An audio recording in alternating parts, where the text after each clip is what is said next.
And so, Borderlands fans, the day is upon us. At least if you're in the US. Sorry, UK guys. It's marketing. Tonight, come 12 o'clock, downloads will have started and or finished. People will be racing home from game stores with their copies of easily one of the most hyped games of this year, Borderlands 2. A game which, from most news sources, get from preliminary reviews of IGN and GameSpot, and a couple other game magazines and websites are 9 to 9.75, really good solid scores that say this is a good game and you should buy it. And I am. I've already got it pre-ordered. I know I'm going to play it. But am I going to like it? Are we going to like it? The people who played Borderlands first, the first one, people who were anticipating it since 2007 when it was announced. I personally was. I said they're going a huge world with millions of guns and a giant thing that spawns other monsters. Oh yeah, I'm into that. It's like a single player MMO, co-op. So that's good. As well as playing WoW, I was like, yes, I can get into this.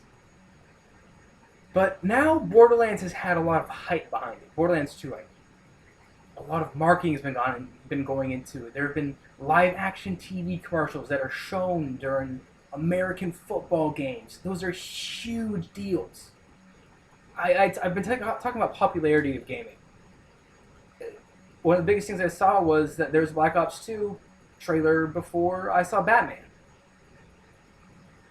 And now we're seeing this game Borderlands, which arguably was a cult hit initially in 2009.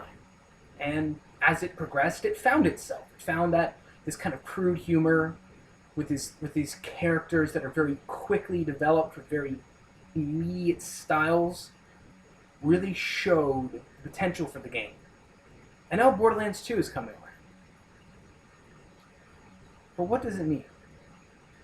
Where can Gearbox go with Borderlands 2?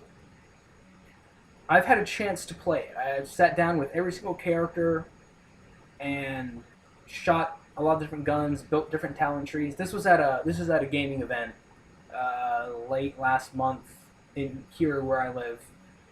So, as a fan of the first Borderlands, having put hundreds of hours in the game, I can say that for us, the people who love Borderlands, Borderlands 2 is still just as awesome. With more guns, more grenades. Holy crap, the grenades are sick. I'll be honest, those are some sick grenades they added into Borderlands 2. But what about the people who this hype has reached?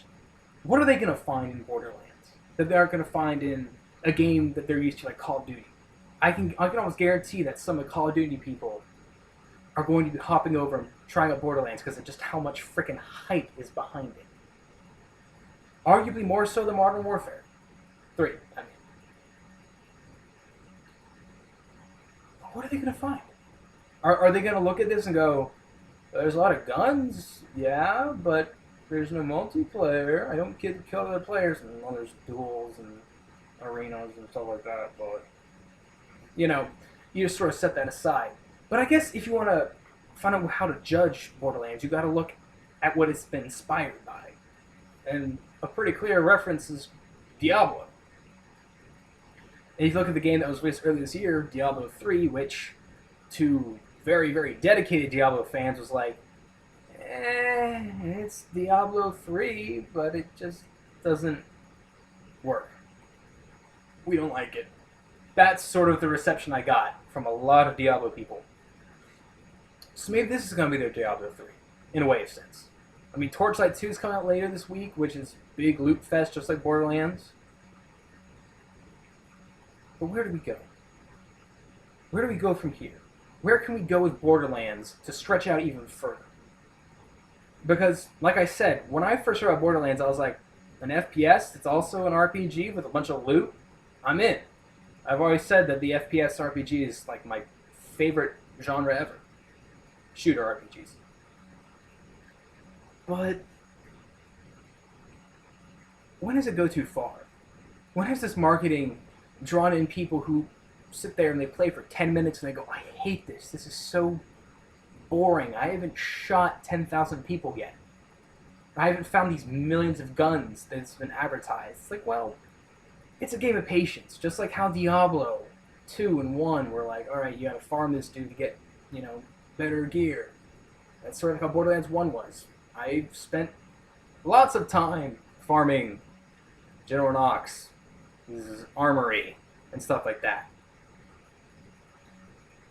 Personally, I can't wait. It's been my desktop background for not years, good lord, holy moly, for months. But I just hope that people who have given in to the hype purchase it knowing that it's not your typical FPS. Knowing that you have classes and you have skills and that the game is really good cooperatively. That you can't just lone wolf it, although I've had to lone wolf it before. Which is a harrowing task, nonetheless. But I'm happy. It's here. Didn't face any huge delays. It's been given good trailers. They released the launch trailer today, as they typically do, with Maya and Lilith fist bumping, which is just... So Gearbox, you're connecting to your audience, aren't you? And they're like, yeah, we are. So, one can hope that Gearbox, through all the marketing and all the hype, has crafted the game that's going to really sit on a pedestal this year as a game that was hyped and that delivered on that hype. I'll be standing in line midnight tonight. Hopefully you are too. Or sitting on your chair with a crate of Monster. Whatever helps you make through the loot fest that is going to be Borderlands 2, I wish you the best of luck. I will see you all later.